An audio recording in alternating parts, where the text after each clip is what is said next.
नमस्कार, good morning special report देख रहे हैं आपके साथ मैं हर्षा शर्मा। सबसे पहले बात अनंतनाग में हुए टेरर अटैक से जुड़ी हुई साजिश की, जिसको लेकर चौंकाने वाली बातें पता चली हैं। क्या अनंतनाग में हुए टेरर अटैक की साजिश रावलपिंडी में पाकिस्तानी आर्मी के हेडक्वार्टर में रची गई थी? क्या ये आतंकी हमला भारत में G20 समिट की कामयाबी से पाकिस्तान की बौखलाहट का नतीजा है, या पाकिस्तान ने अपने घरेलू हालात से ध्यान हटाने के लिए ये साजिश रची? ये रिपोर्ट देखिए।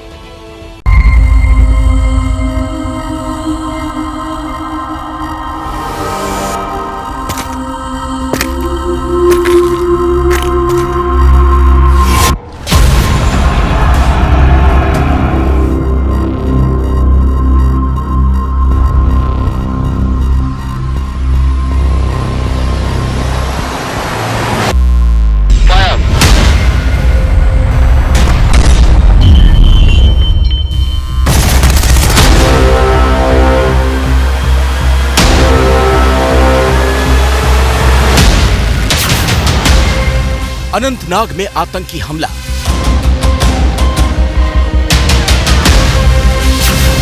रावलपिंडी में प्लानिंग।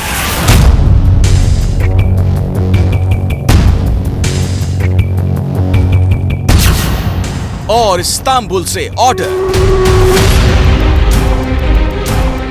आखिर क्या अनंतनाग टेरर अटैक भारत की G20 पर सफलता पर पाकिस्तान की बौखलाहट का नतीजा है? क्या तालिबान के हमले से ध्यान हटाने के लिए पाकिस्तान ने ये हमला करवाया? आखिरकार अनंतनाग हमले के तार रावलपिंडी, इस्तांबुल और POK से कैसे जुड़ रहे हैं? अनंतनाग में हुए भीषण टेरर अटैक की एक एक कड़ी जुड़ती जा रही है। एक एक सच सामने आता जा रहा है। ये हमला क्यों कराया गया? इस हमले की प्लानिंग कैसे हुई? इस हमले के पीछे कौन है? इस हमले के तार पाकिस्तानी फौज के हेडक्वार्टर रावलपिंडी, पाकिस्तान के कब्जे वाले कश्मीर और तुर्की की राजधानी इस्तांबुल से कैसे जुड़ रहे हैं?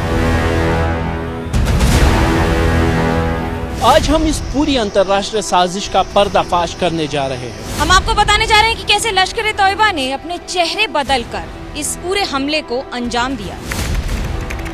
तारीख 8 सितंबर 2023, दिन शुक्रवार, जगह रावलकोट, POK। वो जुम्मे का दिन था। लोग रावलकोट की अलकुदस मस्जिद में जुम्मे की नमाज के लिए आ जा रहे थे। इन्हीं नमाजियों में से एक था रियाज अहमद उर्फ अबू कासिम, लश्कर-ए-तैयबा का टॉप कमांडर, जो कि उस दिन मस्जिद के इमाम के पास ही ठहरा हुआ था। जैसे ही रियाज अहमद नमाज पढ़ने पहुंचा, वो सजदे के लिए झुका ही था कि उस पर नमाजी बनकर आए कुछ अज्ञात बंदूकधारियों ने ताबड़तोड़ हमला कर दिया। मोस्ट वांटेड आतंकी रियाज वहीं ढेर हो गया। बाद में मीरपुर जिले में उसका जनाजा निकला। 8 सितंबर को लश्कर के टॉप कमांडर रियाज अहमद को किसने मारा, ये किसी को नहीं पता। लेकिन रियाज की हत्या के बाद एक खतरनाक साजिश बुनी गई, जिसका अंजाम अनंतनाग हमले के तौर पर 4 दिन बाद सबके सामने आया। अनंतनाग जिले के कोकेरनाग के ऊंचाई वाले इलाके में हुआ वो भयानक आतंकी हमला, जिसमें भारतीय सेना के एक मेजर आशीष धौचक, सेना के कर्नल मनप्रीत सिंह, जम्मू कश्मीर पुलिस के DSP हुमायूं भट्ट शहीद हो गए। इस हमले की जिम्मेदारी लश्कर के ही पाले पोसे आतंकी संगठन TRF यानी द रेजिस्टेंस फ्रंट ने ली है, जिसका सबूत है ये प्रेस नोट। अब सवाल ये, लश्कर कमांडर रियाज अहमद की हत्या का अनंतनाग के आतंकी हमले से क्या कनेक्शन है? क्या लश्कर-ए-तैयबा ने रियाज की हत्या का बदला लेने के नाम पर यह आतंकी हमला करवाया? दरअसल अनंतनाग हमले से 4 दिन पहले लश्कर आतंकी रियाज अहमद मारा तो गया POK में, लेकिन उसकी खलबली मची पाकिस्तान में। पाकिस्तानी फौज के हेडक्वार्टर रावलपिंडी और ISI के हेडक्वार्टर इस्लामाबाद में उस दिन बड़ी हलचल मची थी। हाफिज सईद के हेडक्वार्टर मुरीदके में तो मातम ही छा गया था। पाकिस्तानी फौज काफी दिन से जम्मू कश्मीर में किसी बड़े हमले की साजिश रच रही थी। अभी माना जा रहा है कि पाकिस्तानी आर्मी ने तहरीके तालिबान के हमलों से ध्यान हटाने के लिए साजिश रची है। दरअसल पिछले कुछ दिनों में TTP ने 3 हमले पाकिस्तानी आर्मी पर किए हैं। पाकिस्तानी फौज के चीफ जनरल आसिम मुनीर ने 2 हफ्ते पहले ही POK का दौरा भी किया था। ये उसी दौरान का वीडियो है जब जनरल आसिम मुनीर झेलम में एक फौजी ड्रिल देखने के बहाने मीरपुर, रावलकोट और मुजफ्फराबाद गए थे। इन इलाकों में पाकिस्तानी फौज के आतंकी कैंप भी चलते हैं। पाकिस्तानी फौज POK से जम्मू कश्मीर पर आतंकी हमले पर फाइनल मुहर लगाने ही वाली थी कि तभी रावलकोट में लश्कर तैयबा के कमांडर रियाज अहमद की हत्या ने उसको एक मौका दे दिया। आतंकी रियाज अहमद की हत्या को पाकिस्तानी फौज और आईएसआई ने भारतीय एजेंसियों के खिलाफ इस्तेमाल करना शुरू कर दिया। आतंकी रियाज अहमद जम्मू कश्मीर के राजौरी में 1 जनवरी को हुए आतंकी हमले का मास्टरमाइंड था। उस हमले में राजौरी के ढांगरी गांव के 5 लोगों को गोलियों से भून दिया गया था।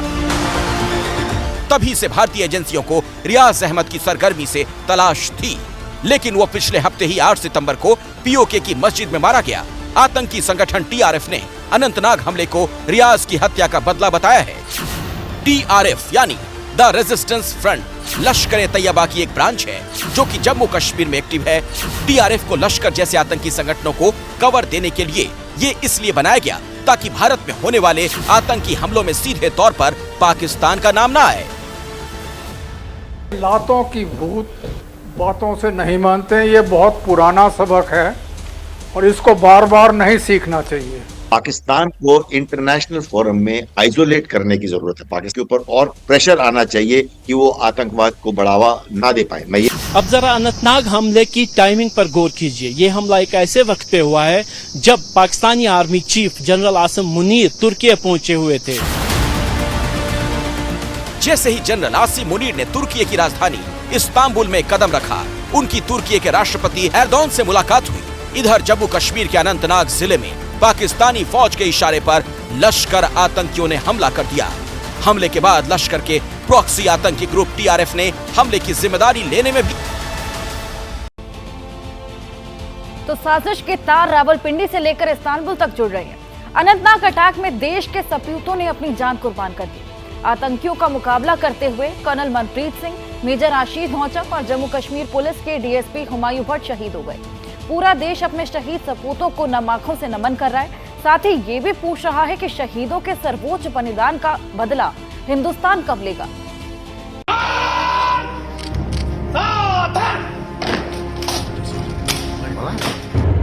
सामने तिरंगे में लिपटा शहीद डीएसपी हुमायूं भट्ट का पार्थिव शरीर है।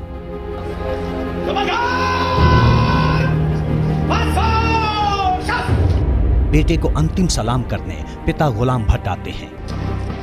गुमसुम मौन गुलाम भट्ट आगे बढ़ते हैं। पुलिस वाले उन्हें संभालते हैं। शहीद बेटे को श्रद्धांजलि देने के बाद कुछ पल थमते हैं।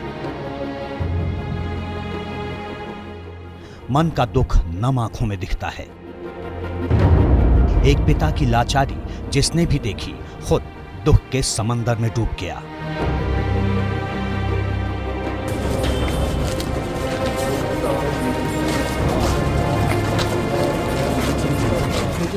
इससे बड़ा दुख और क्या होगा, इससे बड़ा गम और क्या होगा। एक बेटे का जनाजा पिता के कंधे पर निकला।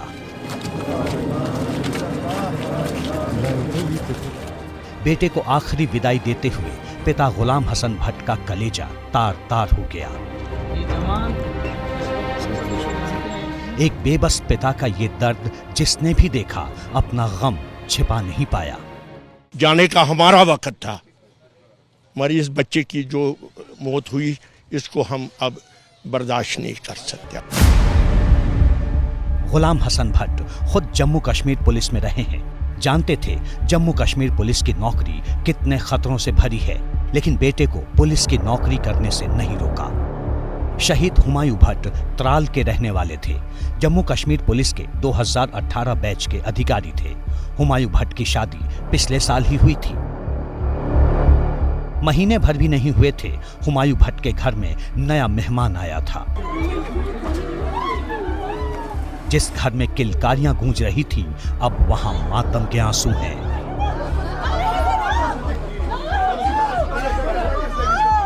आज वीरों के सम्मान में सबकी आंखें नम हैं। कश्मीर की फिजाओं में जैसे फैला सिर्फ और सिर्फ गम है। आंसू न जाने कितने बह गए, लेकिन फिर भी लगते कम हैं। आज देश कह रहा है शहीदों के परिवारों के साथ खड़े हम हैं।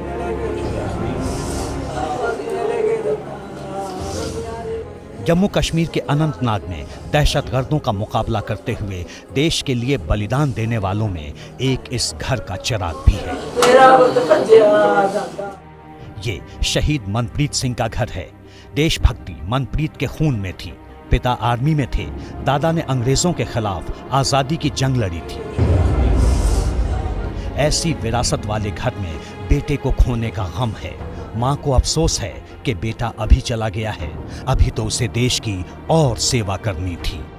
ਉਹਨੂੰ ਬਹੁਤ ਜਜ਼ਬਾਤ ਆ, ਉਹਨੂੰ ਬਹੁਤ ਆ ਮੈਂ ਦੇਸ਼ ਦੀ ਸੇਵਾ ਕਰਨੀ ਆ, ਹੋਰ ਕਰਨੀ ਤੀ ਦੇਸ਼ ਦੀ ਸੇਵਾ। ਮੇਰਾ ਬੇਟਾ ਬਹੁਤ ਦਲੇਰ था। शहीद कर्नल मनप्रीत 19 राष्ट्रीय राइफल्स के कमांडिंग ऑफिसर थे। ये वही यूनिट है जिसमें कभी शहीद मनप्रीत के पिता नायक के पद पर रहे थे। शहीद मनप्रीत सिंह 2003 में लेफ्टिनेंट के पद पर भर्ती हुए थे। 2020 में वो कर्नल बने थे। 2021 में उन्हें आर्मी मेडल से सम्मानित किया गया था। 3 साल से शहीद मनप्रीत सिंह जम्मू कश्मीर में तैनात थे। कर्नल के परिवार में एक 7 साल का बेटा कबीर सिंह और 2.5 साल की बेटी बानी है। 2 दिन पहले ही कर्नल मनप्रीत ने भाई संदीप से बात की थी। भाई को उन्होंने घर आने की बात कही थी।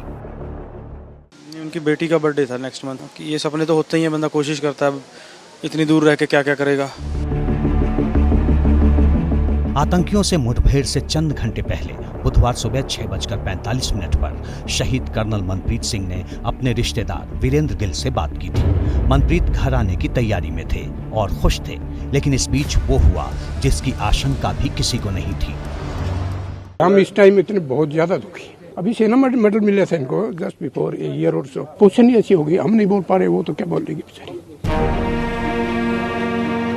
पानीपत के इस घर में गृह प्रवेश की तैयारी थी। शहीद मेजर आशीष धौचक के घर में आज मातम पसरा है। शहीद की कहानी सुनने से पहले एक मां की हुंकार सुनिए, जो देश के दुश्मनों के दिल में खौफ पैदा करेगी। अपना बेटा शेर है, उड़मू था मेरे बेटे का। मेरा बेटा देश ताई शहीद हो गया। मेरे बेटे ने सलूट करूंगी, मेरे बेटे का स्वागत करूंगी, जोड़ी मिलूंगा अपने बेटे ने। रोऊं कोनी, मैं न रोऊं। 36 साल के मेजर आशीष धौचक 3 बहनों के इकलौते भाई थे। 2012 में 25 साल की उम्र में सेना में बतौर लेफ्टिनेंट भर्ती हुए थे। 2018 में प्रमोट होकर मेजर बने थे आशीष धौचक। 2.5 साल पहले उन्हें मेरठ से राजौरी में पोस्टिंग मिली। इसी साल 15 अगस्त को उनकी बहादुरी के लिए उन्हें सेना मेडल दिया गया था। बेटा ही मेरा गाँव कुलसोरे से हूँ जी। भारत का झंडा लेकर आए हैं, बहुत कहीं ना कहीं गम के साथ में फक्र भी है। फक्र तो देश के लिए जी, देश के लिए फिक्र है, देश के लिए जी। जी मेजर 2 साल की बेटी वामनी के पिता थे। 4 महीने पहले ही वो साले की शादी में छुट्टी लेकर पानीपत आए थे।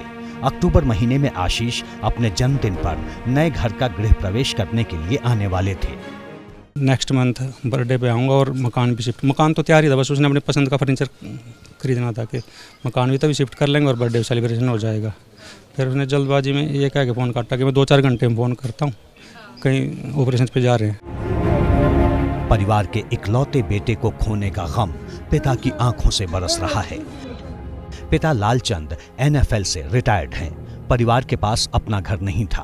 मेजर आशीष ने बड़ी हसरत से परिवार के लिए नया घर बनवाया था, लेकिन आज उसी घर में माता पिता अपने शहीद बेटे की यादों को संजो रहे हैं। ब्रेक के बाद सभी का स्वागत। बड़ी खबर आ रही है जम्मू कश्मीर के अनंतनाग से, जहां पर सुरक्षा बलों की आतंकियों से मुठभेड़ जारी है।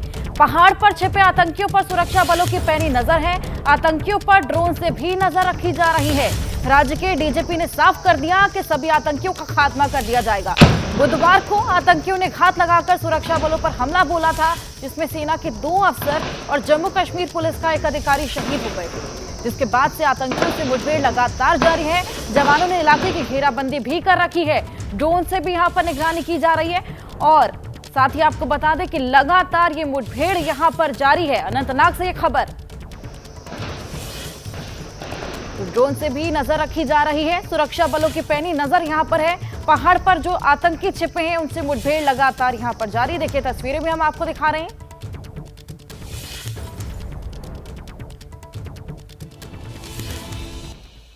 वहीं जम्मू कश्मीर के उपराज्यपाल मनोज सिन्हा ने शहीद कैप्टन मनप्रीत सिंह और मेजर आशीष को श्रीनगर में श्रद्धांजलि दी। इस दौरान सभी लोगों की आंखें नम हो गईं। अनंतनाग में आतंकियों से मोर्चा लेते वक्त कैप्टन मनप्रीत सिंह और मेजर आशीष शहीद हो गए थे, जिनका आज अंतिम संस्कार किया जाएगा।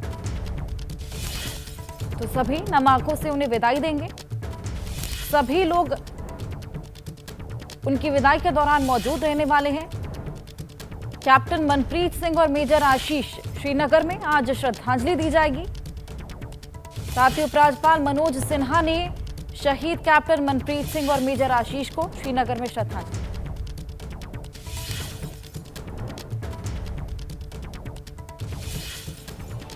जम्मू कश्मीर से अनंतनाग में शहीद अफसरों को जम्मू कश्मीर के कई जिलों में श्रद्धांजलि दी गई। गांदरबल, पुलवामा और जम्मू में शहीद वीर जवानों को कैंडल मार्च निकालकर श्रद्धांजलि अर्पित की गई।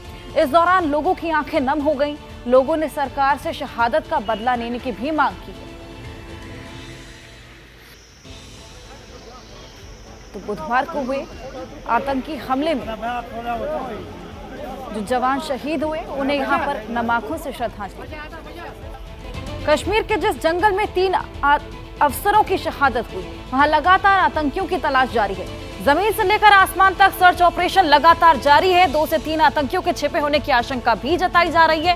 ये वही दहशतगर्द हैं जिन्होंने जाल बिछाकर आर्मी और पुलिस के 3 अफसरों को शहीद कर दिया। ये आतंकी द रेजिडेंट्स फ्रंट यानी कि TRF से जुड़े हुए हैं। इनमें से एक आतंकी का नाम उजैर खान बताया जा रहा है। उजैर खान का लश्कर के चीफ हाफिज सईद से सीधा कनेक्शन है। हम पाकिस्तान की खुफिया एजेंसी ISI का TRF चैप्टर खोलेंगे, यकीन मानिए एक्सक्लूसिव खुलासा आपको चौंका देगा।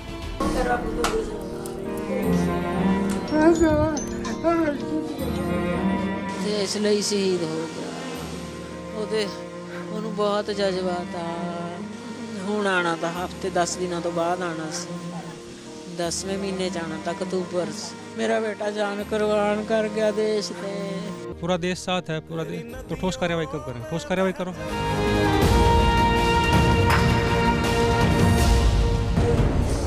आक्रोश अति पर पहुंच जाना चाहिए। एक मां की कलेजा कपा देने वाली आंसुओं में सनी इस चीत्कार को सुनो।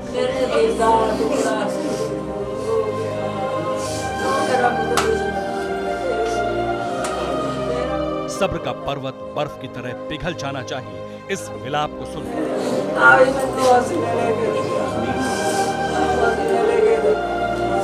बर्दाश्त की दीवारें पर्दे की तरह हिलनी चाहिए। इस मातम को देखो। अपने भाई ने कर छोड़ा।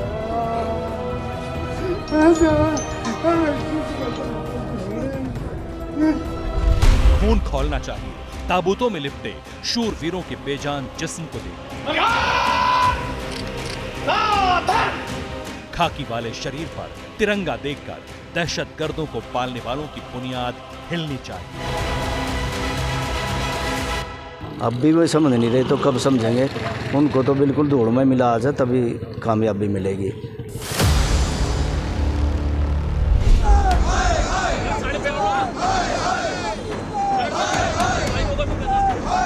इस शहादत के बाद क्रोध की आंच पर लोगों के जज्बात उबल रहे हैं।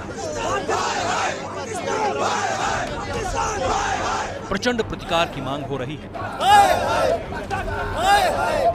बारूद लेकर आतंकी भेजने वाले प्रपंची पड़ोसी के हिसाब का समय तय करने की आवाज उठ रही है।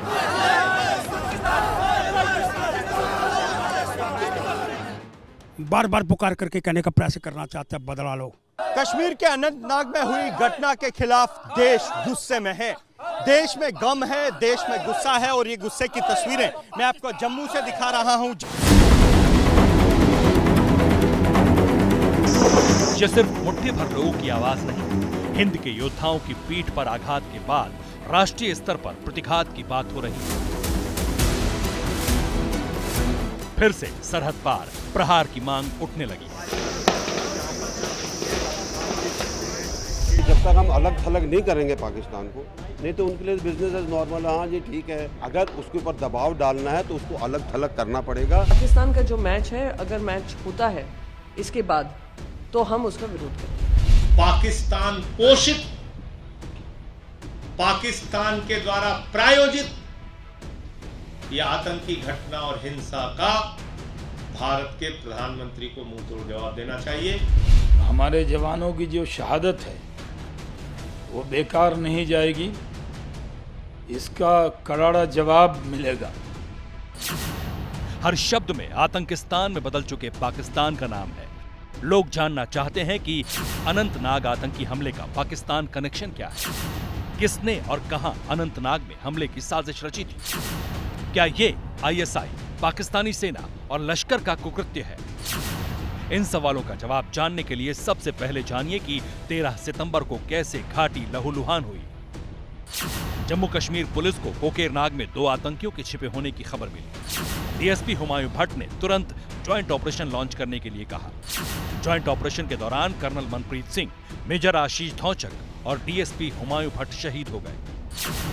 3 साल बाद जम्मू कश्मीर में कोई अफसर यूं शहीद हुआ है।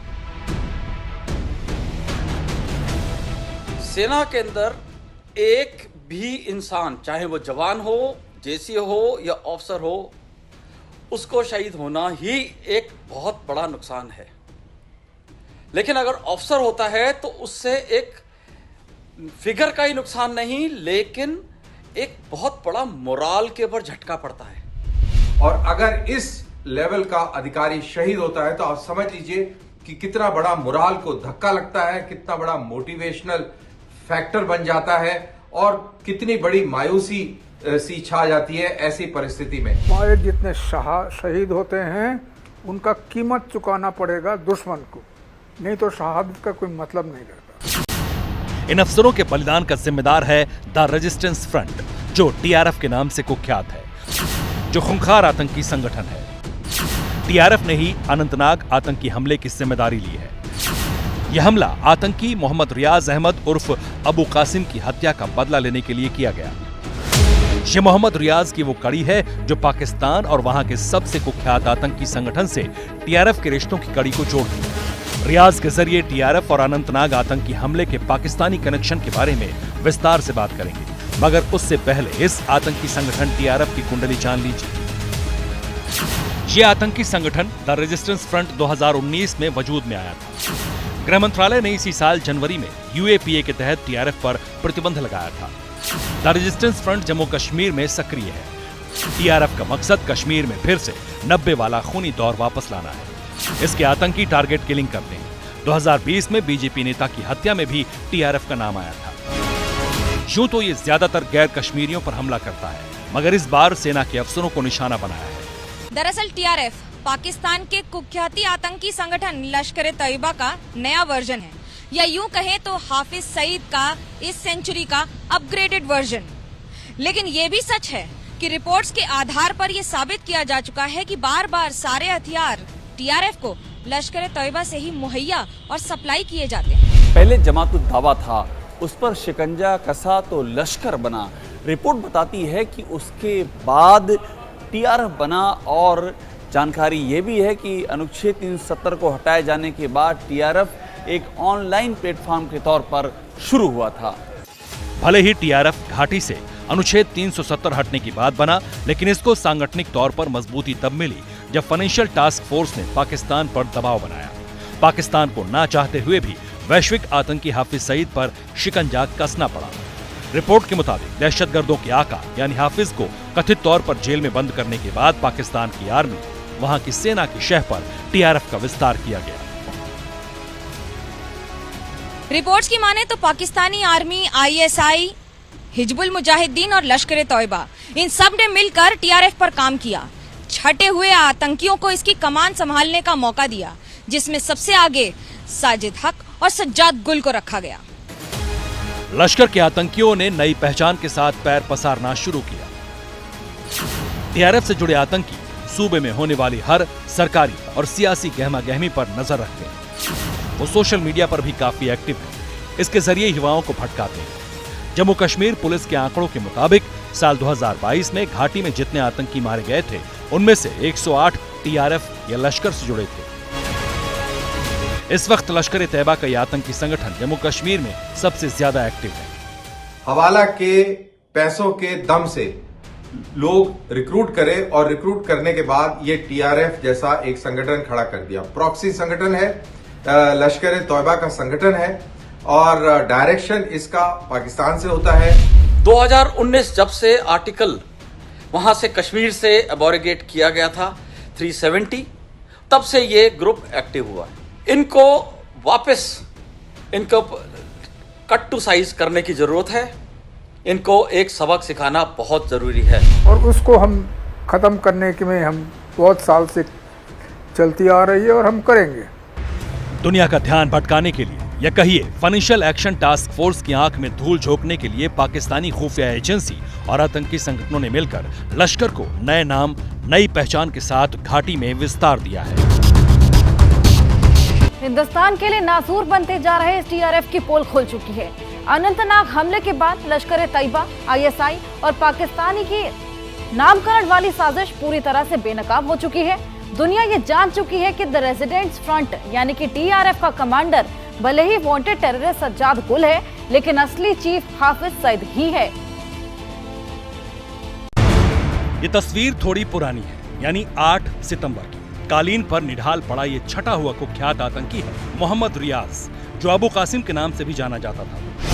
लश्कर-ए-तैयबा का कमांडर था, जिसका नाम 1 जनवरी में 5 लोगों की हत्या में आया था, जिसे कब्जे वाले कश्मीर के मुजफ्फराबाद से 130 किलोमीटर दूर रावलाकोट शहर की अलकुद्स मस्जिद में गोली मारकर हत्या कर दी गई।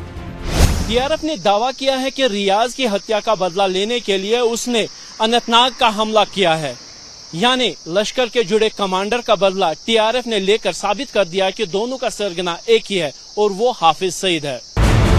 अनंतनाग में आतंकी हमले के बाद हिंदुस्तानी जांबाजों की शहादत की खबर आते ही सरहद पार सोशल मीडिया पर जश्न शुरू हो गया, क्योंकि पिछले कुछ महीनों से जिस तरह घाटी में शांति थी, जिस तरह कश्मीर तरक्की की सीढ़ी चढ़ रहा था, जिस तरह जम्मू कश्मीर खिलखिला रहा था, आबो हवा में खुशियां बिखर रही थी, वो पाकिस्तानियों को अखर रहा था। दहशतगर्दी से कश्मीरियों की दूरी सरहद पार बैठे आतंक परस्तों की आंखों में चुभ रही थी। इसी वर्ष मई के महीने में G20 की पर्यटन वर्किंग ग्रुप की बैठक जम्मू कश्मीर में हुई।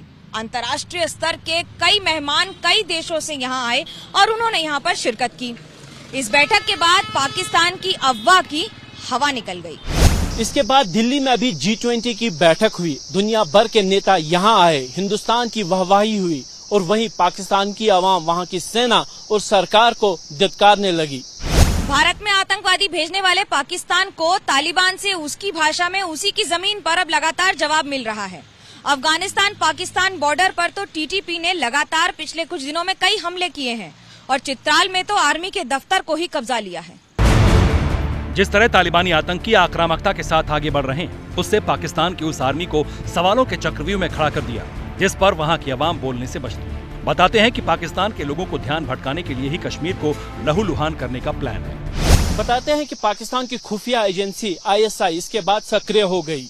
आईएसआई के अफसर हिजबुल मुखिया सईद सलाउद्दीन से मिले, लेकिन जैसा आईएसआई चाहती थी सईद सलाउद्दीन वैसा नहीं कर पाए, इसीलिए आईएसआई सईद सलाउद्दीन से नाराज हो गई।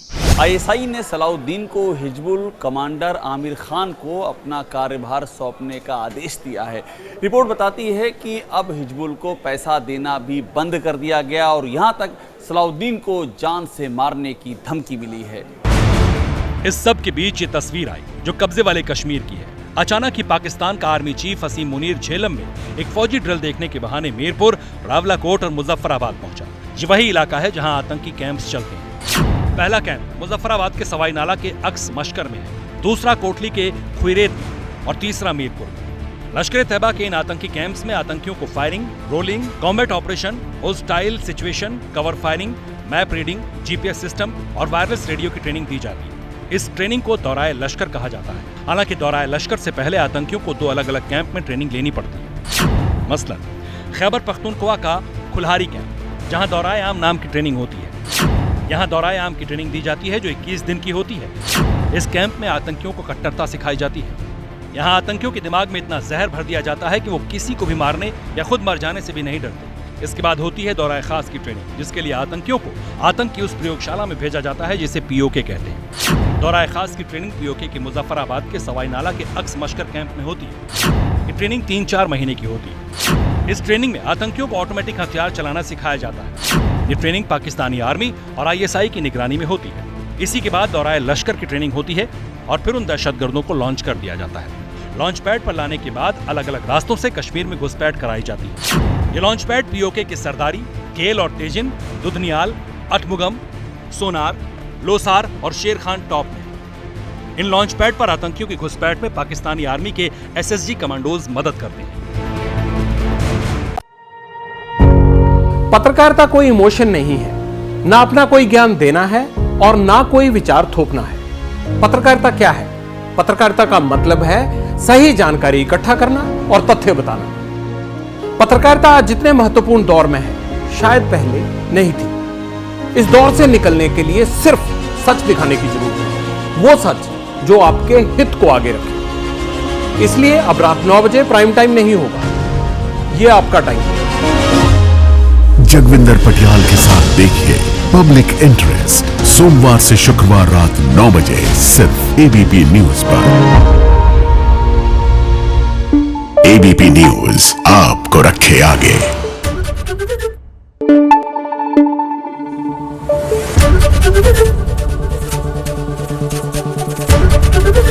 एबीपी न्यूज आपको रखे आगे।